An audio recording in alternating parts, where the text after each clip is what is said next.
मुंबई सहित पूरे महाराष्ट्र में पेट्रोल खत्म होने की अफवाह के बाद मचा हाहाकार। पेट्रोल भरवाने के लिए कई किलोमीटर तक लग रही लंबी कतार, युद्ध के कारण सिलेंडर के लिए भी लग रही लाइन।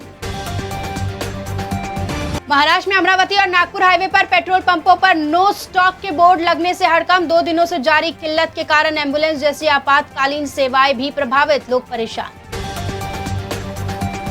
अमरनाथ में पेट्रोल खत्म होने की अफवाह के डर से टंकी फुल करवाना एक बाइक सवार को पड़ा भारी। भीषण गर्मी और ओवरफ्लो के कारण चलती बाइक में लगी आग, बाइक जलकर हुई खाक। बड़ी खबर, लॉकडाउन की अफवाह के बीच पीएम मोदी ने सभी राज्यों के मुख्यमंत्रियों की बुलाई बैठक। वेस्ट एशिया के हालात पर होगी चर्चा।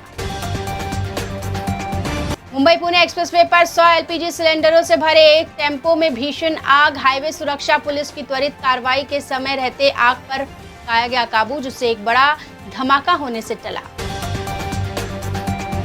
मुख्यमंत्री देवेंद्र फडणवीस ने स्पष्ट किया कि महाराष्ट्र में पेट्रोल, डीजल और उर्वरक का पर्याप्त भंडार है। उन्होंने जनता से पैनिक बाइंग और जमाखोरी से बचने की अपील की।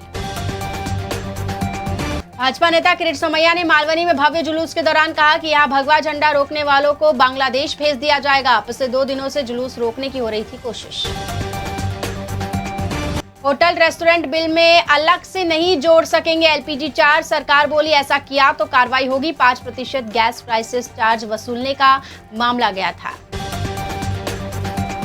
मुंबई सूरत के बीच जल्द चलेगी मेमू ट्रेन, एसी कोच और बायो टॉयलेट जैसी सुविधाओं से सफर होगा आसान।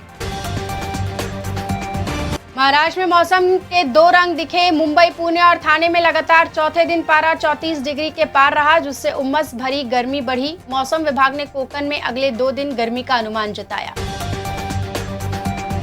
भाजपा पार्षद तेजिंदर सिंह तिवाना ने शोभा यात्रा का विरोध करने वालों पर तीखा हमला किया। उन्होंने कहा कि हर साल शोभा यात्रा में जन सैलाब बढ़ रहा और इसका विरोध केवल पाकिस्तानी मानसिकता वाले लोग ही करते। महाराष्ट्र में महिलाओं को ऑनलाइन आपत्तिजनक सामग्री भेजी या प्रस्ताव तो भेजा तो होगी जेल, शक्ति बिल में संशोधन। अंधेरी वेस्ट के साकीनाका में मुंबई पुलिस की नई स्कॉर्पियो एन धू कर जली। बोनट से धुआं निकलने के बाद ड्राइवर समय रहते बाहर निकला, जिससे कोई हताहत नहीं। सीबीआई का रिलायंस टेलीकॉम पर शिकंजा, एसबीआई से 22.84 करोड़ की धोखाधड़ी का मामला दर्ज। मुंबई में ताबड़तोड़ छापेमारी। मुंबई कोस्टल रोड पर जय हो की धुन सुनाने वाली मेलोडी रोड अब खामोश। ब्रिज कैंडी के निवासियों की शोर संबंधित शिकायतों के बाद बीएमसी ने इस हिस्से को किया बैरिकेड।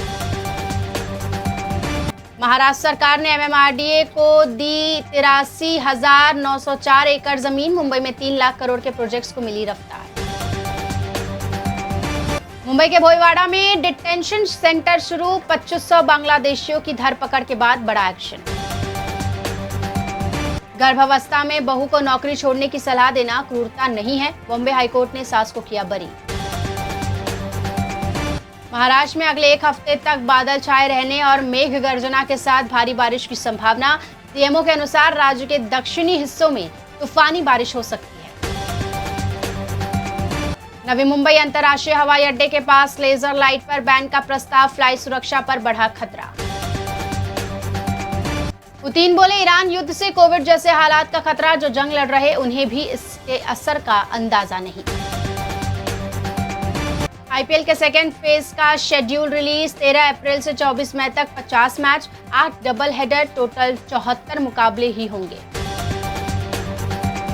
मुंबई का कचरा प्रबंधन अब और भी स्मार्ट होगा। बीएमसी शहर में 988 अत्याधुनिक कचरा गाड़ियां तैनात करने जा रही।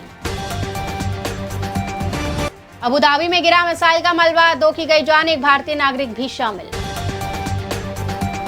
पश्चिम एशिया युद्ध के चलते नायरा एनर्जी ने पेट्रोल 5 रुपए और डीजल 3 रुपए प्रति लीटर महंगा किया। देश भर के 7,000 पंपों पर इस बढ़ोतरी का सीधा असर।